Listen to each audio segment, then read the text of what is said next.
Welcome to Association Chat, your online discussion where we warm ourselves by the virtual fire with the topics of the day, welcoming thought leaders and trailblazers alike to join up in this online home for the community. I'm the host of Association Chat, Kiki L'Italian, and on today's show, are you ready for it? Oh my gosh, I am. We're talking with CEO and President of the American Society for Association Executives, Michelle Mason. Welcome to Association Chat again, Michelle. I'm so excited Hello, to see you. Kiki. Thank you so much for having me. I'm excited to be here. Oh, Look I am forward to our excited discussion. too.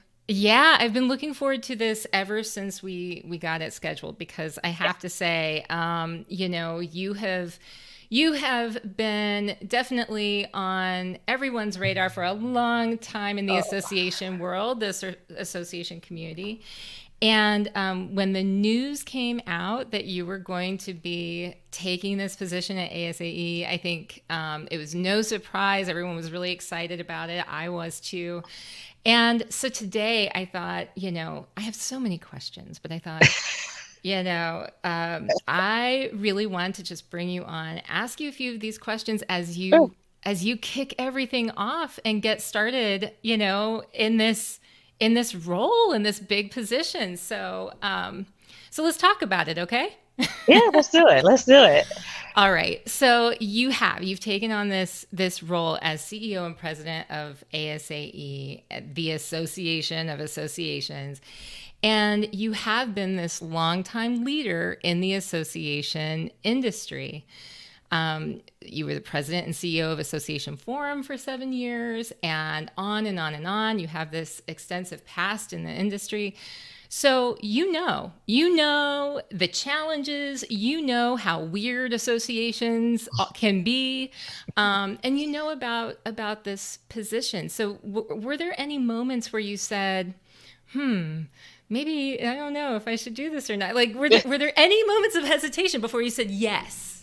Oh, that's a really great question. And, I really believe in right leader at right time, right? And so I believe that's why I am here today, particularly in the position to support ASAE as it writes the next chapter in its history, building on a really strong foundation. So, in terms of pause, I stepped back and I thought, wow, I'm standing on shoulders of leaders, right? Mm-hmm. Particularly John Graham, who was a mentor, a friend, meant so much to me. And so, as I go on this journey with ASAE, I think I thought about that. But I also stepped back and I really thought about how this really presents an opportunity for me to be the leader of an organization that serves a profession that I am so passionate about. And not everyone has that opportunity to use a platform like I've been given to impact change from the inside out. So I'm really excited to be here, and I think it's going to be a great journey. Like most organizations, ASAE has experienced a tremendous amount of change and Mm-hmm. challenges over the past 2 years, and in some respects more than other associations. So that's really on my mind as well, as we plan for the future. But I really think that we're set up for success, and it'll take all of us to Yeah. get there. And I'm excited to be in this role. Well, and I'm excited for you to be in this role too. I mean, you talked about the fact that so many associations have been facing, serious change, and without a doubt. And just last week, I spoke with Mary Byers and Harrison Curver. They wrote the Race for Relevance, and they just released the 10-year. It's been 10 years, Yeah. and they released an update to that book. And I think on that note, in thinking about the discussion I had with them, I mean, what do you think about the role of associations in today's society? Do you think that they are in a race for relevance? Yeah, I think, most association leaders will tell you they're not in denial. There is a race for relevance. What we've learned over the past 2 years is that the playbook has changed, right? So Mm-hmm. the game has changed. So we need to adapt. We need to be resilient. All the things that we've talked about. And in some respects, it is racing for relevance, um, being comfortable with being uncomfortable. We know that there are non-traditional competitors that have entered our space. And so we have to understand how to adjust to that dynamic. We know that, time, energy, just being able to connect and engage is, our members, high commodity, right? Yeah. And so we really have to think about our evolving value proposition. And in terms of relevance, sometimes we can't let the enemy of good be great. We have to be able to be comfortable with the level of experimentation, learn from it, adapt, adjust, but continue to move on forward on that journey. So I think we're all learning as leaders. And where I am with this, I have learned to be comfortable in some cases saying I don't have the answer to that, right? But I really will work as hard as I can to identify a solution. And in most cases, is really a community effort. Yeah, well, I mean, it is a community effort. And I think, everyone has been sort of pulling together and trying to keep on Yeah. top of, well, what are you doing? How are you Yes. solving this problem? Mm-hmm. And, along those lines, I've seen a lot of shifts in the way that jobs, are put together, what these jobs look like. Technology changes are coming along with all kinds of other changes to our society. And so, what do you think about the association professional today? Do you think that role, the way that we see the association professional, do you think that has, changed compared to, what it used to be? What have you seen? Yeah. I'll speak to that from a couple of perspectives.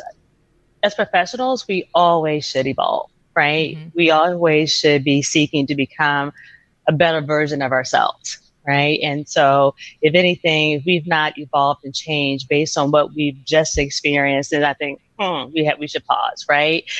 We need to bring those good practices into and what we've learned into the years ahead. For me, I started off in this profession as on the administrative track, right? I Mm-hmm. started off viewing it as a job, but not a career. But once I became aware of the diverse opportunities it presented to me, I quickly learned that this could be my career of choice. This could be the profession that I am now so passionate about. And so I think that, as we look at where we are, we need to step back and think about the fact that, how do we evolve from it just being a career to it actually being a profession? And when you consider it to be, or a job, to be Yeah. a profession, when you consider that, what level of impact are you having in our sector? And so it's just very evolutionary. I think about too how the whole focus on diversity, equity, and inclusion has really changed the landscape here in the community. When I started off, again, it was just a job, and as I advanced through my career and I was able to experience a variety of opportunities, and as the community started to open up and understand the DEI is a strategy, I was able to take advantage of opportunities that probably would not have been available to me under normal circumstances. And so I view that just simply as an opportunity to bring others along as well. So I think that we are changing, and I think our mindset needs to change along with Well, I think you've brought up a lot of interesting ideas about the way that things are changing. And I know that when we had our conversation a couple of years ago, and by the way, anybody who's watching this, you should go back and see the interview that. that I did with Michelle like a couple of years ago. We were talking about Mhm. DE&I Mhm. initiatives, and you did some powerful things at Association Forum. So I'm really excited to see like what's on deck for the future of ASAE. So, what is in the cards for ASAE? I know, you just got in there, okay? So, but it's like during this time, we've got so much that's happening for the industry where, we have changes because of obviously the pandemic. We have changes with Black Lives Matter. We have changes with Me Too. We have all of these societal shifts happening at the same time that technology is advancing just as fast as it can be beyond that. And so That's a lot of stuff. That's a lot of Yeah. stuff to be at the head of an industry to say, okay, how do we lead into that future? So, what's in the cards as far as representing and leading the industry? Do you think that ASAE is going to change, over the next several years? And if so, what do you think that change will look like? Sure.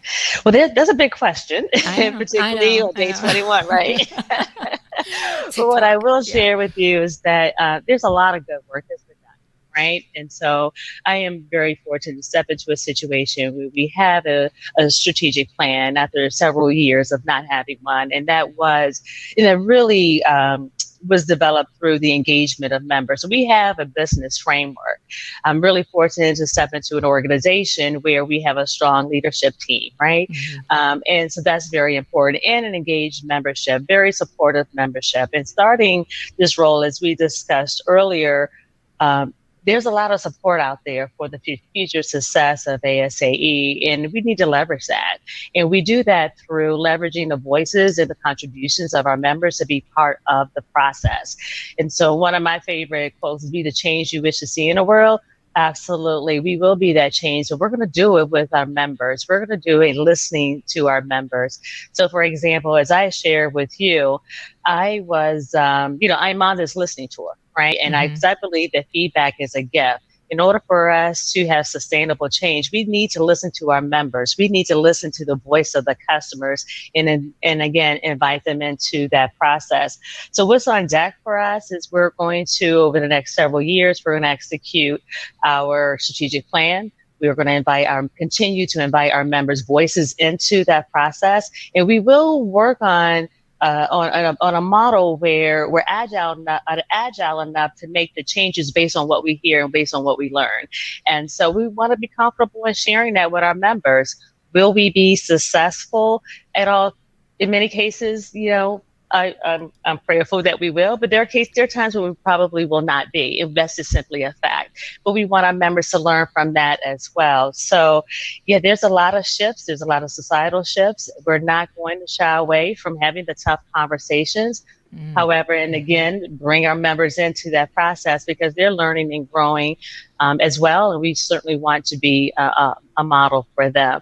So what I'm excited about, Kiki, here is that as we discuss, this is a process, this is a journey. And so while I'm 21 days in, I know that we'll continue to stay in dialogue to keep the community updated on the progress that we're making. I'm game to do that. Like I love Yeah. this. I love community, and I love the fact that, you're on this listening tour to Yes. find things out. Now, okay, I know there are a lot of people who are listening to this that are probably saying, how does one get to be a part of that listening tour? So, should people are they reaching out to you directly? Are you reaching out to them? I imagine that there are so many people lined up to try to get a little time with you right now. Mhm. Yeah, it is a process. And so, Yeah. I started this tour with obviously culture, the team, very important. So outreach internally, Yeah. board members, key stakeholders. But, I'm a very welcoming person, as you know. And so just email me and we'll schedule time, or we'll find the right opportunity, whether it's an ASA meeting and that we can meet in a small group to have a discussion, or if it's a one-on-one. But for the most part, I believe that feedback is a gift.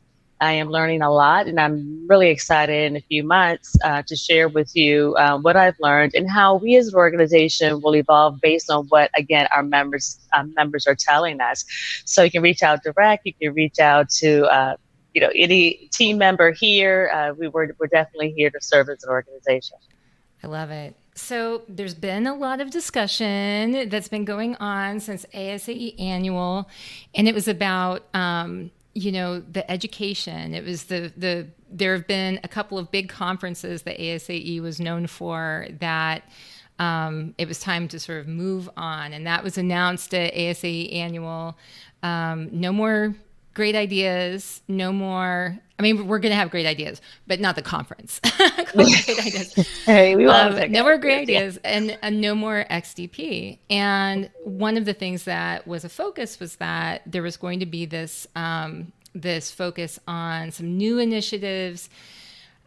So can you give us some insight into ASAE's plans for some of the new services and programs, things that we should be looking for in 2022? What's changing and who's the intended audience? Sure, it sounds great. Well, as we've discussed, we have a strategic plan that was, we spent the greater part of last year developing the plan. It's launching this year. So we're really excited about the strategic framework that it provides us. And in that plan, there are three goals. There's a goal to deeply understand and serve the needs of CEO and C-suite. So that's very important to us. But that's not the only audience we have a responsibility to serve. So I really want to be clear about that. We have a responsibility to develop leaders. We have a responsibility to build that pipeline of talent and future talent. And throughout all of this, obviously, diversity, equity, and inclusion is very important. So our second goal is to build meaningful community through omni-channel platforms and events. So we're currently building or conceptualizing products to better serve our members, to meet them where they are. And the third will be, as I mentioned earlier, strengthening the leadership pathways for association professionals. And so those are three core goals that we will build on. And to accomplish those goals, we are building out products, for example, a knowledge framework. And again, I'm getting my arms wrapped around these initiatives because the plan was in process as I started here.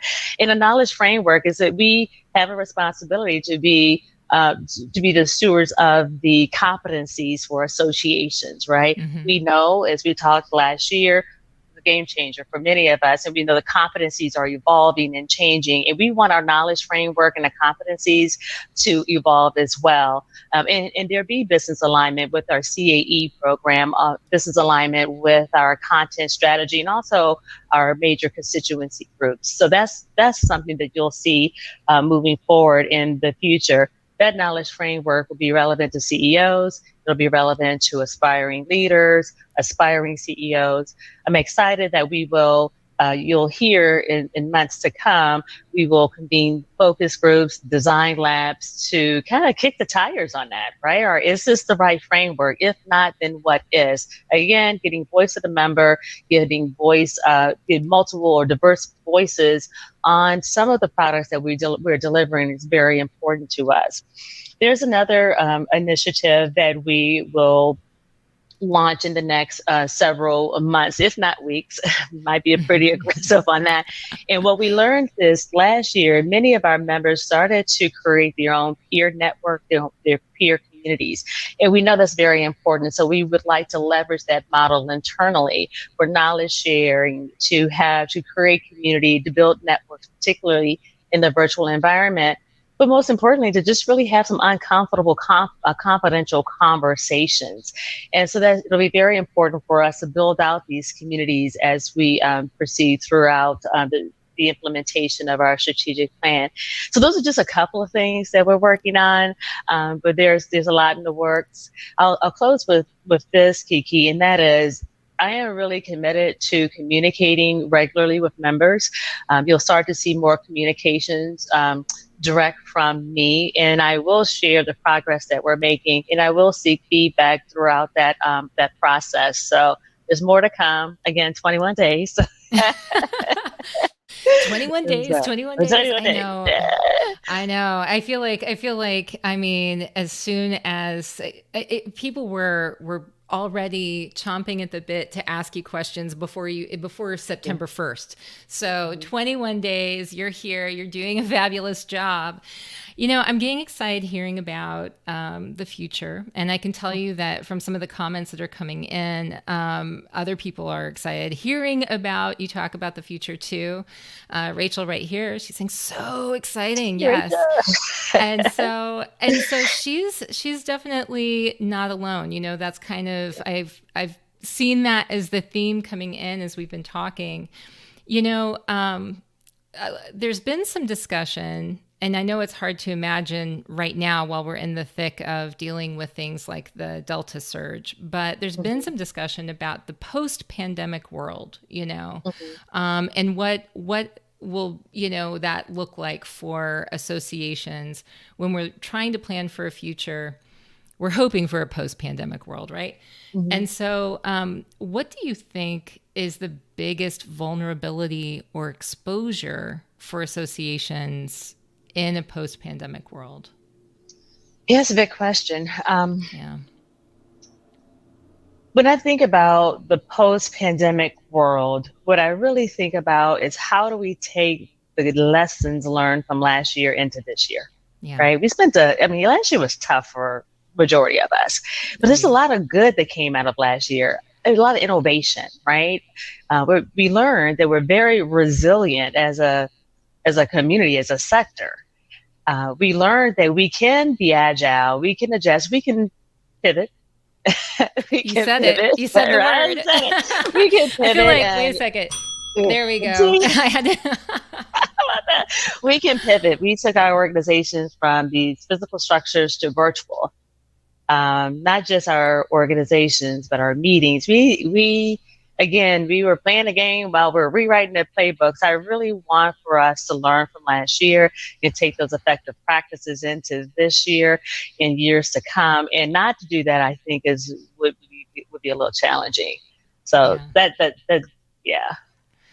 So, by the way, as we're talking, and for everyone who's typing in and having these wonderful discussions, Michelle, we're going to have to go and really read through this carefully after Okay. our discussion, because there's a really great discussion happening about the workforce and, educating people about the association industry in higher ed. That is a whole side conversation for a future discussion, I think. Yeah, I look forward to that conversation. Yeah.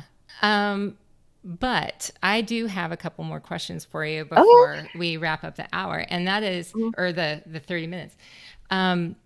If you could make a wish and have your dearest hopes and dreams come true for the future of ASAE over the next year, what would that dream, what would that wish look like? What would my wish be?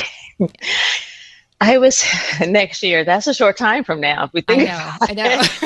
I would say I would want for us to see more progress towards a united community, a united association community. I would say I want to see more partnerships, more collaborations. I would like to see just us working together and truly demonstrating the power of associations, because we know we are better together and we can accomplish tremendous things through collective impact. We were very fortunate here at ASAE to demonstrate that last year in advocating on behalf of associations for PPP, right? So if we can do that, what else can we accomplish together? I love that answer. I feel like in previous years, a lot of times the work that associations put into advocacy was something that was maybe very important work, but a lot of times underappreciated. But then, with things like PPP, those programs have become highlighted and quite the focus for so many people. And so I feel like the advocacy folks have, if they haven't been treated as rock stars yet, then they probably will be very soon. For sure. I mean, those moments allow us to tell our story. It allows us to tell the collective societal impact that we have. And so those moments are, if we don't tell our story, someone else will, right? So we need to be very focused, aligned, and with that. So many of our audience members for Association Chat are readers, and oftentimes one of the things that gets brought up time and time again is what's on your bookshelf, what are you reading, and so what book is on your bedside table, and what book do you believe every association leader should read? Okay. So the story behind my book, I'll just hold it up. Right, is Get Big Things Done, the power of connectional intelligence. Yeah. So this is a book. So full disclosure, I'm in the process of reading this book. It's about leveraging your network and your connections to accomplish big things. The title speaks for itself. But this book was gifted to me by Lakeisha Woods. She is the chair-elect of of ASAE, and she's just really she's an avid reader. And so, what are you reading? And I'm like, wow, this sounds like something that's very important. And she gifted this book to me, so I am excited to understand how these connections and the relationships in the community that we have can be leveraged for the greater good of ASAE as we all go on this journey together. So I'm in process of reading it. Part 2 of our conversation, I'll let you know, but I've learned. But that's what I'm focused on right now. I love that. And so what's a book that you believe every association leader should read? Do you think that they should read that one, or do you have another one? A book that selfishly, I will say this, it is really interesting because this is the 15th anniversary of the book, 7 Measures of Success. Oh, and that was a publication that I had the opportunity of being a part of, and is what, really focusing on, measures of remarkable associations. And so it's the 15th year. So I'm curious to understand, after the post-pandemic, how those associations are doing, because we really focused on researching associations and investigating associations and to see what made one association outperform the other. So kind of taking a read that publication, and maybe we can dust it off and understand what those success factors are current day might be a good opportunity for us. All right. So there are tons of comments coming in from so many different channels. People obviously have a lot they're very excited to hear from you today. And I know that I only have you for a little tiny bit longer. We do have a question about the author of Get Big Things Done. So who is the author of Get Big Things Done? Erica Dewan. Okay. Yeah, she's the primary author. Yeah. All right. Erica Dewan. You know what? I saw her she's in a lineup for an event coming up for like in an ad in Harvard Business Review. So her name's been coming up a lot. Yeah. Yeah, she's an amazing speaker. Yeah, she's just really good. So. Yeah. And then I see that are you okay for one question from our audience? One more question from our audience? This is a good one. It's a good one. It's a tough one though, because it's from Glenn Tecker. Oh my God, my friend Glenn. Oh my God. I love Glenn. And so I would be remiss if I didn't include this one. So I'm so glad he could actually make this, because I knew he had a call before this. Associations have the potential to be a primary source of retraining for in multiple industries for millions of people. New revenue streams related to the public good are possible. What role can ASAE play in encouraging associations to assume that role? Oh, that's a great question, Glenn. Thanks for asking it. I think ASAE can play a very important role, and the role that they can play is through education and advocacy, what we talked about earlier. And I think it's definitely a role for associations. Yes. So through advocacy and education, we have a really strong portfolio of work that we really need to start telling our story, and then also making that portfolio accessible and translatable to other sectors is very important during this time. Now, I don't have the exact answer, but I know collectively we can certainly identify a solution, but certainly through education, through advocacy, and then also make sure the good work that we're doing as associations is translatable to other sectors. I love it. Yes. And people are just loving the responses. We're so excited. Always interesting to listen to you both. They're looking forward to seeing your impact at ASAE, the Center for Association Leadership. Michelle, we all are. Michelle, thank you so much for joining us today. You're on your listening tour. You are listening. You're out there talking with people and hearing what they have to say. So folks, if you want to reach out, she is listening. She's listening right now, and be watching for more collaboration. And we have so exciting to be part of this community, standing with you and supporting you, Michelle Mason, as you lead ASAE and the association profession. Well, thank you. I really appreciate the support, and I know it really is a community effort, right? And I It look forward is. to working with everyone. I look forward to the ideas. I look forward to us in a few years being able to have a conversation, Kiki, on the progress that we've collectively made to advance our profession, the one that we are so passionate about. So thank you so much for this opportunity.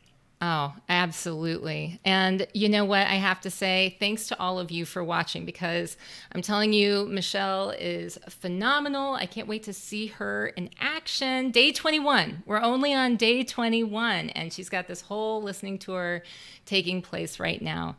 So, with that, I want to thank you for joining me today and joining Michelle and listening to everything that she had to say about the future of associations, the future for ASAE, and really what we're thinking about as far as the way we lead organizations into the future. I hope that you will go back. If you missed part of it, go back and watch the replay. But more than that, I hope that you continue to ask questions to learn every day. Because as Joseph Campbell once said, the cave you fear to enter holds the treasure you seek. Have a great rest of the week, everyone.